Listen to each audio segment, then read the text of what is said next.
कार्यक्रम अन्नदाता सुनिए सारे किसान भाइयों ने विनोद भाई की राम राम। किसान भाइयों, आज अन्नदाता कार्यक्रम में चर्चा करेंगे बीज बैंक के बारे में और साथ ही साथ भाइयों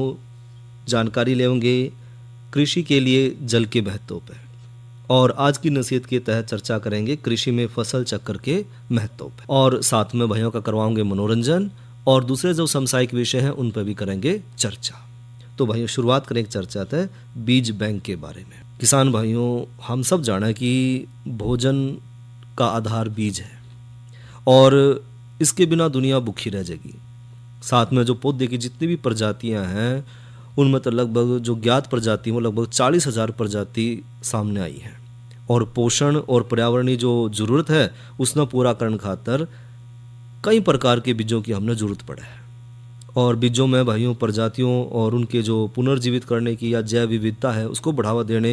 और हमारा जो पारिस्थितिकी तंत्र है उससे लगातार उसमें बदलाव करते हुए संसार में जो अनुकूल बनाए रखने की क्षमता है वो बीज में है और यही मुख्य कारण है भाइयों जिसकी वजह से बीजों का संरक्षण करना बहुत ज़रूरी है। और इसी ज़रूरत को देखते हुए बीज बैंक की अवधारणा का शुरुआत हुई और बीज बैंक भाइयों एक ऐसे जगह के रूप में उसने हम पर परिभाषित कर सके हैं जहां आनुवांशिक विविधता को संरक्षित करने खातर बीजों को हम इकट्ठा करें हैं। और इसलिए भाइयों यह एक प्रकार का जीन बैंक भी है और बीजों और उसके संरक्षण के बारे में रोचक तथ्य यह है कि भाइयों बीज जो है सैकड़ों सालों तक, यहाँ तक कि हजारों सालों तक भी जीवित रह सका है। तो बीज ना अगर हम संरक्षित रखेंगे तो वो खराब नहीं होता। तो किसी भी समुदाय का जो बीज बैंक है, चाहे बीजों का भंडारण की जो व्यवस्था है उसमें करी जाओ है, जहाँ बीजों को हम वितरण करने और उनको बेचने के लिए जमा करें हैं, इसी नाम बीज बैंक को है। और इसका महत्व भाइयों जो पारंपरिक बीज है उसकी सुरक्षा करने और साथ में फसलों और जो पौधे हैं उनकी प्रजातियों की आनुवांशिक विविधता को भी बनाए रखने के लिए बीज बैंक हम तैयार करें हैं। और बीज बैंक भाइयों काफ़ी कुछ हमारे बैंक की तरह ही काम कर रहे हैं। जिस तरह हम अपने बैंक में पैसे का लेन देन कर रहे हैं, इसी तरह भाइयों बीज बैंक में भी पैसे की जगह हम बीज का इस्तेमाल कर रहे हैं और बीज का लेन देन हम उसमें कर रहे हैं। लाभ के हैं बीज बैंक के भाइयों, वैसी प्रजातियां जिनके बारे में सूचना की वृद्धि करी जा सके, बढ़ोतरी करी जा सके, जो किसी भी प्रकार की जलवायु में खराब नहीं होता, इस तरह की बीजों को सुरक्षित करके रखना और आर्थिक और खाद्य सुरक्षा में बढ़ोतरी करना इसका बहुत बड़ा लाभ है। साथ ही जो खेती बाड़ी है उसमें जैव विविधता में भी बढ़ोतरी करे है बीज बैंक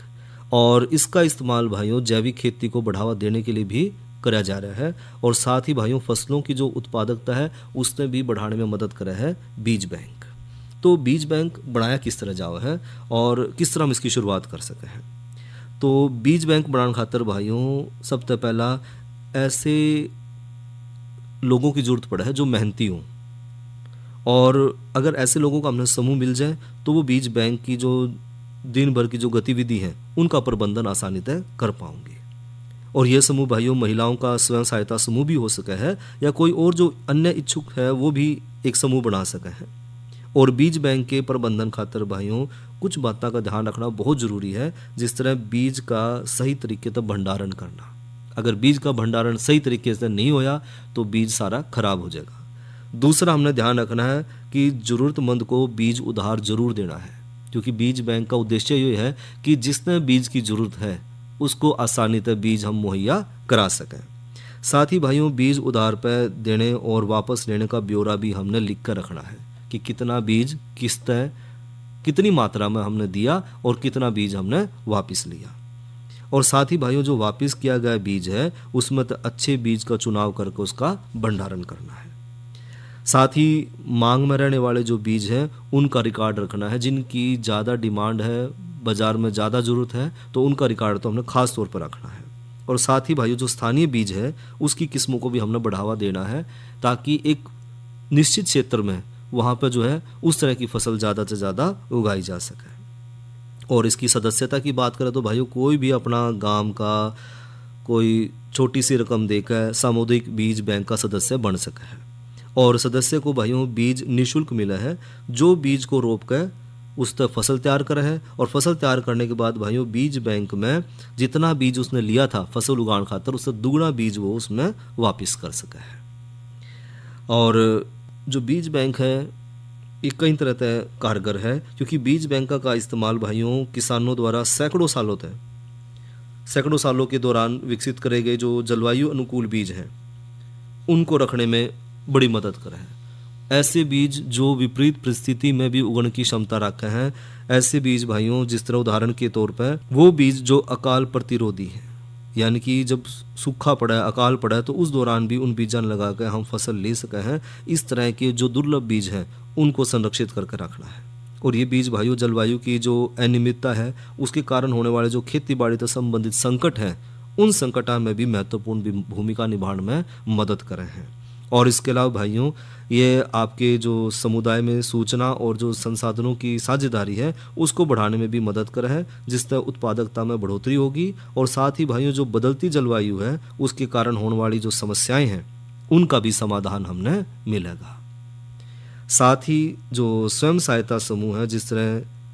महिलाएं हैं वो अपना एक स्वयं सहायता समूह बना रखा है, तो ऐसे समूह के लिए आय का एक अतिरिक्त साधन भी हो सके है बीज बैंक, जो बीज का संचालन और प्रबंधन कर रहे हैं, तो वहाँ तक वो जो है कुछ आमदनी भी कमा सके हैं। तो ये तो भाइयों करी चर्चा बीज बैंक के बारे में, जहाँ पर हम बीजों को संरक्षित उन्हें सुरक्षित रख कर आगे आने वाली पीढ़ियों तक अच्छी नस्ल के अच्छे बीज जो है वो पहुँचा सके। और ये बात करें भाइयों मौसम की, तो आज का अधिकतम तापमान रहा 37 डिग्री सेल्सियस और न्यूनतम तापमान रहा 21 डिग्री सेल्सियस। और आने वाले कल का अधिकतम तापमान रहने की संभावना है 37 डिग्री सेल्सियस और न्यूनतम तापमान रहने की संभावना है 23 डिग्री सेल्सियस। तो पिछले 2-3 दिनों में जो मौसम में एकदम तेज़ी से फिर बदलाव आया है और गर्मी और लू की शुरुआत हो गई, तो ऐसे में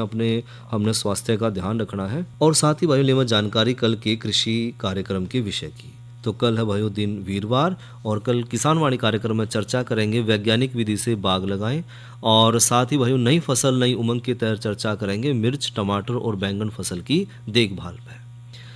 और जानकारी लेंगे भाइयों प्राकृतिक खेती में प्राकृतिक कीटनाशी दवा हांडीकात बनाने की विधि पर। यह संदेश यूनेस्को और आकाशवाणी के सहयोग से प्रस्तुत किया गया है। SIDS और जलवायु परिवर्तन, यह एक संदेश है यूनेस्को की तरफ से। छोटे द्वीप वाले विकासशील देश जलवायु परिवर्तन से सबसे ज्यादा प्रभावित होते हैं। ग्लोबल वार्मिंग से पैदा हुई एक्स्ट्रा गर्मी का 90% हिस्सा महासागरों में सोख लिया है। इस गर्मी के कारण ग्लेशियर पिघल रहे हैं और समुद्र का जलस्तर बढ़ रहा है। जिन द्वीप देशों में ज्यादा लोग रहते हैं और जो कम विकसित हैं, वे सबसे बड़े खतरे में हैं। उनकी इकोनॉमी, इंफ्रास्ट्रक्चर और इकोसिस्टम सीधा प्रभावित हो रहा है।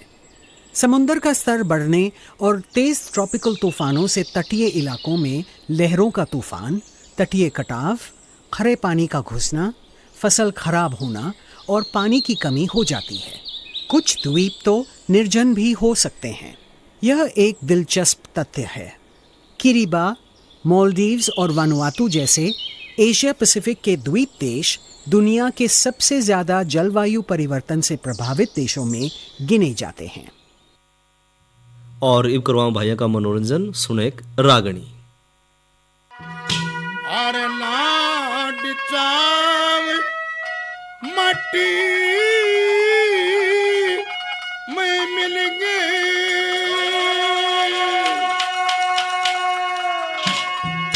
अरब के कुछ कारण से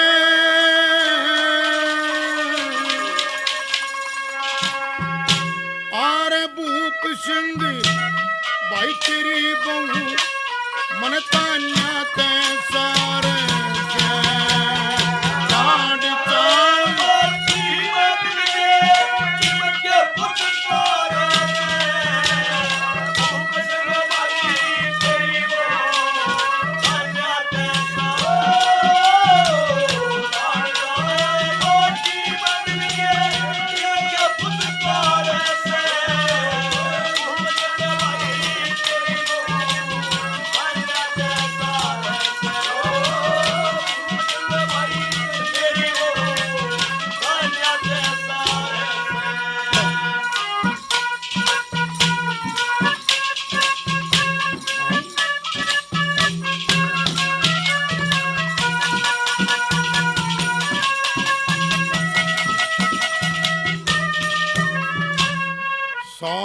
मथे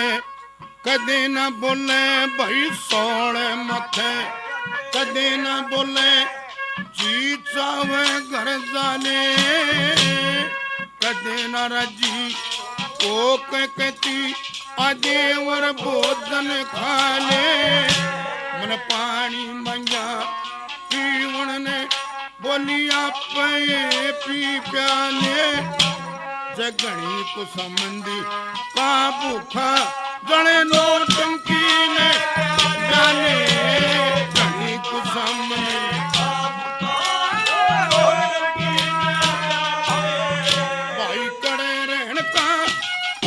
बतारे कड़े रहन का जब नू बोली मारे से खूब सिंह गरीबों मन कान्या ते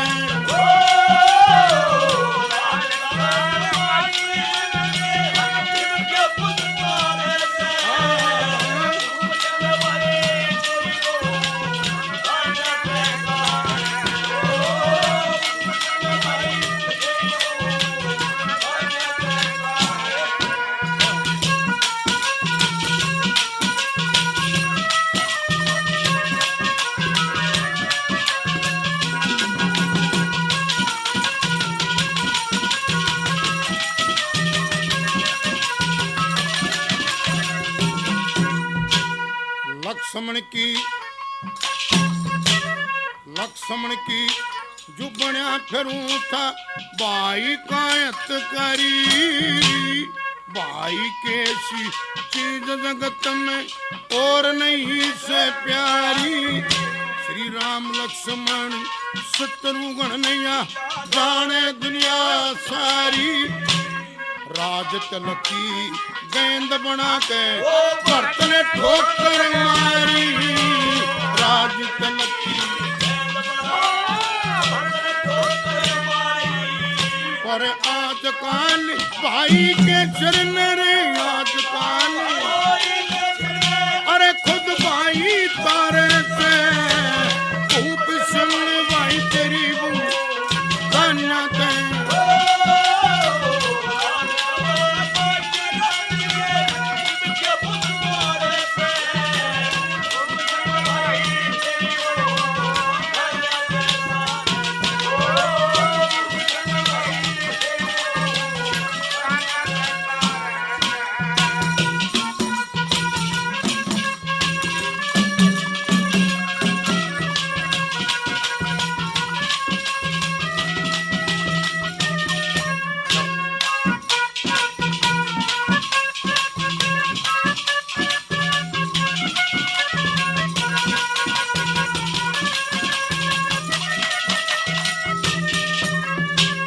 जिस घर में रहे रोज लड़ाई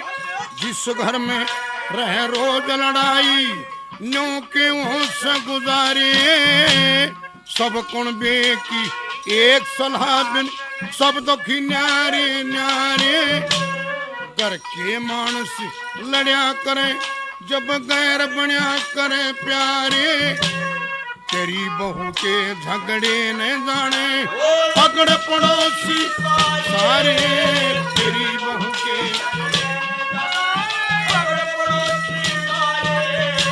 ये लोग कहें इसे कितने न देखा रे लोग कहें भाई जिसका जन्म थारे से खूब सुनी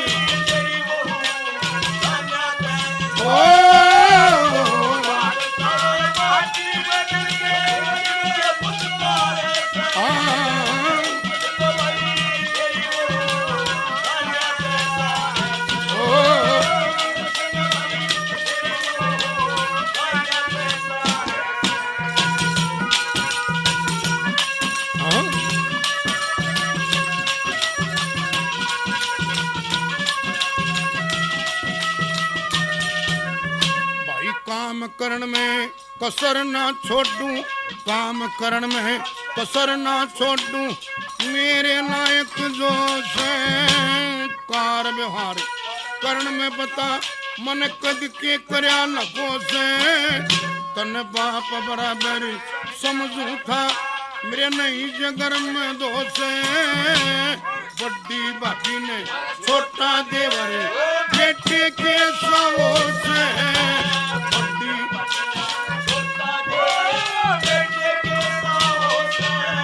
कह लक्ष्मी चंद समझनिया मानस लक्ष्मी चंद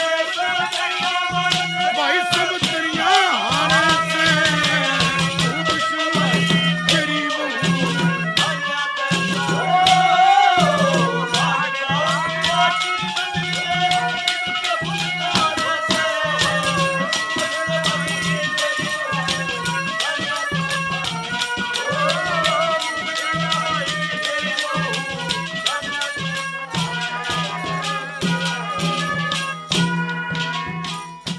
ये तो सुनी भाईन रागणी और गायक कलाकार थे पाले राम दैया।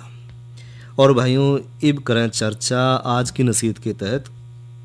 कृषि में फसल चक्र के महत्व पर। किसान भाइयों खेती बाड़ी के जो शुरुआती दौर है उस तक ही आदमी जो है अपने भरण पोषण खातर कई तरह की फसलें उगाता चला रहा है और किसी खेत में एक निश्चित फसल न उगा कर बल्कि अलग अलग फसल अदल बदल कर उगाने की जो परंपरा चली आ रही है इसी ने हम फसल चक्कर कहते हैं। यानी कि किसी एक निश्चित क्षेत्र में एक निश्चित अवधि खातर भूमि की जो उपजाऊ शक्ति है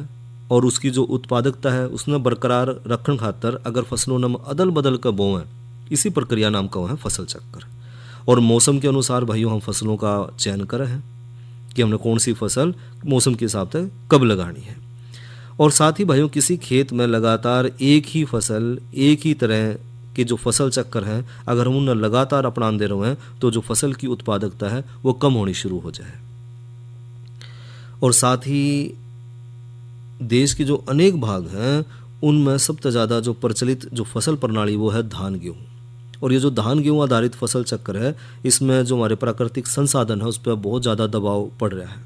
चाहे वो मिट्टी की उर्वरा शक्ति हो या फिर हमारा जो भूगर्भ जल यानी कि जो ज़मीन के नीचे का पानी है वो हो। और पिछले लगभग 40 साल में तो भाइयों इन संसाधनों का बहुत ज़्यादा दोहन हुआ है जिसके कारण कम पानी और जो कम पोषक तत्व चाण वाले जो मोटे अनाज हैं दलहन है तिलहन है उनका क्षेत्रफल घटा है। और इससे भाई ये पता चल रहा है कि जो फसल चक्कर है उसमें दलहन अगर हम सम्मिलित कर लें तो ना केवल हमारे भोजन की जो पोषण की समस्या है वो भी हल हो जाएगी बल्कि साथ में जो मिट्टी की उर्वरा शक्ति है और उसके जो भौतिक और रासायनिक गुण हैं उसमें भी सुधार होगा। इसलिए भाई सरकार द्वारा जो है दलहन विकास कार्यक्रम चलाया जाओ है जिसमें उर्वरक उद्योग और जो किसान भाई हैं उनकी सहभागिता बहुत ज़रूरी है। साथ ही यह समय की मांग भी है भाइयों की प्राकृतिक जो संसाधन है उनके दोहन को बचाने खातर हमने जो मिट्टी है उसका जीर्णोद्धार करना पड़ेगा और अपनी उत्पादकता जो है उसको भी हमने बढ़ाना है या बरकरार रखना है तो ये संभव है फसल चक्कर अपना के। जिस तरह भाइयों यूरिया और डीएपी आधारित खेती है उसके कारण भाइयों जो मिट्टी की उर्वरता है उसमें टिकाऊपन में बहुत बड़ा खतरा उत्पन्न हो गया है, यानी कि जो मिट्टी की उपजाऊ शक्ति है वो लगातार कम होने जाने लग रही है। और आज ना केवल इस फसल चक्कर की उत्पादकता की जो बढ़ोतरी है वो स्थिर हो गई है बल्कि एक निश्चित उत्पादन जो हम प्राप्त करने के लिए पहले इसकी अपेक्षा ज़्यादा मात्रा में उसमें उर्वरक हमने डालने पड़ रहे हैं। इसका मतलब कि हमारी जो मिट्टी की उर्वरा शक्ति वो लगातार कम होती जाने लग रही है और उतनी फसल लेने खातर हमने बार बार और ज़्यादा जो है यूरिया और डीएपी उसमें डालना पड़ रहा है। इसके अलावा भाइयों उपजाऊ जो मिट्टी है उसका क्षरण होना, जीवांश पदार्थ की मात्रा में लगातार गिरावट होना, मिट्टी में जो लाभदायक सूक्ष्म जीव हैं उनकी गिरती हुई संख्या है, केचुए जैसे जो मित्र कीट है उनकी संख्या में गिरावट होने लग रही है, कीड़े और जो बीमारी हैं और जो खरपतवार है उनकी समस्या लगातार बढ़ने लग रही है और मिट्टी की जो संरचना है और उसकी जो जल धारण करने की ताकत है उसमें भी कमी आने लग रही है। इसके अलावा भाइयों ज़मीन के जो अन्य जो भौतिक है रासायनिक और जैविक गुण हैं उसमें भी अलग अलग तरह की बीमारी और विकार आने लग रहे हैं। मिट्टी में लवणता है, क्षारता है, उसकी समस्या बढ़ती जाने लग रही है। जिन क्षेत्रों में ट्यूबवेल तक सिंचाई करी जा रही है वहाँ पर ज़मीन का पानी जो है वो नीचे गिरता जाने लग रहा है और जो नहरी क्षेत्र हैं उसमें जल रिसाव, जल प्लावण है या जल प्रदूषण की समस्या बढ़ने लग रही है। और जो पीड़क नाशक है जिस तरह कीटनाशक हो गए, रोग नाशक है, खरपतवार नाशक है, इनके बढ़ते प्रयोग के कारण भाइयों हर एक फसल की जो प्रतिरोधक क्षमता है उसमें कमी आने लग रही है और प्रदूषण जैसी समस्या जो है बड़ी तेजी से बढ़ने लग रही है। तो एक तो भाई हमने खेत में लगातार एक ही प्रकार की फसल जो है उगाने से कोई खास फ़ायदा नहीं होने वाला, क्योंकि इससे हमारी जो ज़मीन है उसके जो एक खास तरह के पोषक तत्व हैं, खनिज हैं, उनकी कमी हो जाएगी और भूमि की उर्वरा शक्ति उससे प्रभावित होगी। साथ ही साथ भाइयों लगातार एक ही प्रकार की अगर हम फसल उत्पादन करेंगे तो उससे जो है मिट्टी जनित जो पादप रोग हैं वो भी उत्पन्न होंगे, जो फसल की उत्पादन क्षमता ने प्रभावित करेंगे। इसके अलावा भाइयों एक ही प्रकार की फसल उत्पादन करने से उत्पादन क्षमता भी हमारी घटेगी।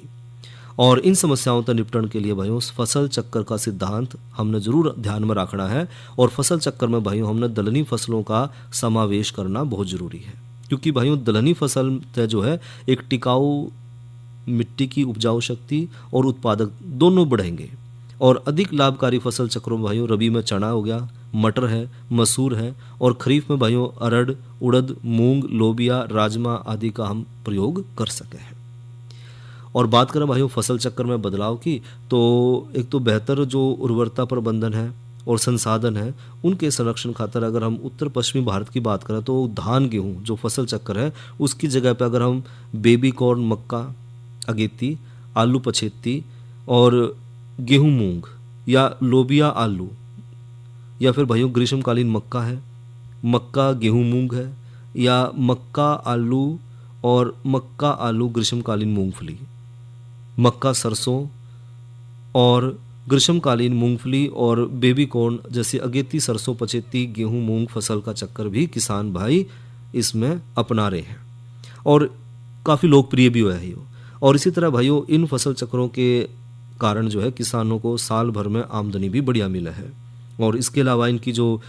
जो घरेलू ज़रूरत है, जिस तरह अनाज हो गया, दलहन हो गया, तिलहन हो गया या चारे हैं, उसकी भी पूर्ति हो जाए। और साथ ही साथ भाइयों फसल चक्कर में जो है मूंग की फसल लेने तक मिट्टी का जो स्वास्थ्य है और उसकी जो गुणवत्ता है उसमें भी बढ़ोतरी हो है। और मूंग की फलियों की 2 तुड़ाई करने के बाद भाइयों फसल की जुताई करने तक मिट्टी में मिला दे तो जो मिट्टी में नाइट्रोजन की मात्रा है वो भी हमने पर्याप्त मात्रा में मिल जाए। और फसल चक्कर में भाइयों कुछ मूलभूत जो सिद्धांत हैं उनका ध्यान में रखना बहुत ज़रूरी है। जिस तरह भाइयों उथली जड़ वाली जो फसल है उसके बाद गहरी जड़ वाली जो फसल है वो जरूर लगावें। और अधिक पोषक तत्व चाण वाली जो फसलें हैं उसके बाद कम पोषक तत्व चाण वाली फसल लगावें। और अधिक पानी चाहने वाली जो फसल है उसके बाद कम पानी को चाहने वाली फसल का हम चुनाव करें। इसके अलावा भाइयों धान्य जो फसलें हैं उसके बाद दलहनी फसलों का हम चयन करें। और एक खास रोग के जो प्रभावित होने वाली जो फसल है उन्हें लगाकर एक ही खेत में उसने बार बार ना उगावें। और फसलों का भाइयों जब चयन करें तो उसमें जो है फसल चक्कर में उसका जो समावेश है वो स्थानीय बाजार की मांग के हिसाब से रखें कि जिस फसल की मांग ज़्यादा है बाजार में हमने वो उसमें शामिल करनी है। तो इसमें जो हम फसल चक्कर अपना रहे हैं उसका लाभ क्या होगा? एक तो भाइयों फसल चक्कर अपनाने तो जो है अलग अलग फसल हम उसी खेत में ले रहे हैं जिससे कि हमारी जो मिट्टी की उपजाऊ शक्ति है वो बढ़ेगी। साथ ही भाइयों फसल चक्कर अपनाने तक जो है उत्पन्न होने वाले कोई भी मिट्टी जनित जो पादप रोग है वो अगली ऋतु में जो अगली फसल है उसमें नहीं पहुंचेंगे और इससे भाइयों कीटों और रोगों और खरपतवार पर आसानी तक नियंत्रण पाया जा सकेगा। साथ ही भाइयों फसल चक्कर तक कई तरह की फसलों में अधिक उपज प्राप्त करी जा सके है। और दाल वाली जो फसलें हैं उसमें भाइयों मिट्टी की जो भौतिक दशा है उसमें सुधार आएगा और साथ ही मिट्टी में जो जैव पदार्थ है वो भी प्रचुर मात्रा में बढ़ेंगे। साथ ही भाइयों सिंचाई और उर्वरक आदि जो सीमित साधन हैं उनके पे भी जो है फसलों को उगाया जा सकेगा और फसल उत्पादकों की जो मांग है उसको बाजार में पूरा कराया जा सकेगा। इसके अलावा भाई उसका फ़ायदा है कि मिट्टी को वायु और जल का संरक्षण तक बचाया जा सकेगा और साथ ही फसल चक्कर का प्रयोग करने तय भाइयों उत्पादन में बहुत कम खर्चा होगा, क्योंकि हमारे जो खर्चा हमारा यूरिया और डीएपी पे हो रहा था वो खर्चा कम हो जाएगा, क्योंकि हमारी जो दलहनी फसल है वो मिट्टी में अपने आप ही नाइट्रोजन की मात्रा ना पूरी कर देंगी। और साथ ही भाइयों किसानों की जो अधिकतर जो घरेलू ज़रूरत है वो भी आसानी तक पूरी हो जाएगी और मनुष्य और जो पशुओं को मेहनत करनी पड़ रही है उसका वो सही लाभ ले पाएंगे। साथ ही भाइयों फसल चक्कर जो है कई तरह की फसलों में ज़्यादा उपज देने में मदद करे है और फसल चक्कर के द्वारा भाइयों मिट्टी की उर्वरता बढ़ाने में सबसे बड़ी मदद मिले है, क्योंकि हमारी मिट्टी जो है धीरे धीरे बांझ होने लग रही है। तो भाइयों ये तो करी चर्चा आज की नसीहत के तहत कृषि में फसल चक्र के महत्व पे। और भाइयों इवले में जानकारी कृषि के लिए जल के महत्व पे और इसकी उपयोगिता पे। खेती बाड़ी खातर भाइयों हम पानी पे निर्भर हैं और पानी का जो है खेती में सबसे ज़्यादा महत्व है। और इसीलिए भाइयों जो पानी है लगातार ज़मीन के अंदर उसका जो लेवल है वो लगातार गिरता जाने लग रहा है, तो हमने जो पानी है उसका बचाव करना बहुत ज़रूरी है। तो पानी का अगर हमने बचाव करना है तो उस खातर पानी को बचाने की कई सारी तकनीक है जिन हम इस्तेमाल करके पानी की जो मांग है उसने हम कम कर सके हैं और समय रहते जो है जो पानी का लेवल है उसने बरकरार रख सके हैं। जिस तरह लेजर द्वारा भूमि का समतलीकरण करना, अगर हम भूमि समतलीकरण किसी न किसी यंत्र के द्वारा हर किसान भाई करें तो इसके माध्यम से जो है हम फसल में इस्तेमाल होने वाले पानी की बहुत ज़्यादा हद तक बचत कर सकें। और देखा गया कि धान के खेत में 10% तक और गेहूं के खेत में भाइयों 10 से 20% तक की पानी की बचत करी जा सके है। और गेहूं की फसल में भाइयों पानी की बचत के साथ साथ 10 से 15% अधिक उपज भी हमने मिला है अगर हमने लेज़र द्वारा भूमि समतलीकरण किया है। इसके अलावा भाइयों फसल परिवर्तन और ड्रिप का प्रयोग करना, यानी कि अगर हम फसल बदल कर अगर खेत में बोएंगे, जिस तरह हम बात जिक्र भी कर रहे थे कि अगर हमने एक फसल इसी लगाई है जो बहुत ज़्यादा पानी का इस्तेमाल कर रही है तो अगली फसल हमने इसी लगानी है जो कम से कम पानी का इस्तेमाल करती हो ताकि ज़मीन के अंदर पानी का संचय आसानी तय हो सके। इसके अलावा ड्रिप सिंचाई तय भी भाइयों बूंद बूंद करके पानी जो है पौधे की जड़ में दिया जाओ है और यह पद्धति भाइयों फलों और सब्जियों की फसल जो है उसमें ज़्यादा उपयोगी सिद्ध हुई है। और पानी की मात्रा भाई उसमें 2 से 20 लीटर प्रति घंटा तक जो है मिट्टी में दिया जाओ है। और ड्रिप सिंचाई तक भाइयों जल की जो उपयोग क्षमता है वो 80% तक तभी ज़्यादा बढ़ जाए, जो अगर कहा जाए कि जो पानी की जो मात्रा है वो बहुत कम होगी फुहारे से या ड्रिप माध्यम से, तो पानी की बचत औसतन 40 से 50% तक हमारी पानी की इसमें बचत हो जाए और वही उत्पादन भाइयों 20 से 25% तक बढ़ोतरी हो जाए। साथ ही जो भूजल रिचार्ज है, जहाँ बूंद गिरे वहीं समेट लो की तर्ज पे एक नारा भी दिया गया था कि खेत का पानी खेत में और गाम का पानी गाम में, यानी कि एक एक बूंद जो पानी गिरने लग रही है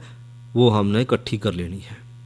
क्योंकि पानी की मांग बहुत ज़्यादा है और भूस्तर में जो गिरावट को रोकना है तो हमने वर्षा के बहते हुए पानी को नालों में जाने की अपेक्षा जो भूजल रिचार्ज है उसके प्रयोग करके हम अधिक मात्रा में जो पानी को ज़मीन के अंदर तक पहुंचा सकें। इससे जो है भूमि के अंदर का जो जल का स्तर है वो बढ़ेगा। तो ये तो ली भाई जानकारी कृषि के लिए जल के महत्व पे। और इसी के साथ भाइयों आज के अन्नदाता कार्यक्रम का समय यहीं तक। अपने भाई विनोद ने दो इजाज़त। अच्छा भाइयों, राम राम।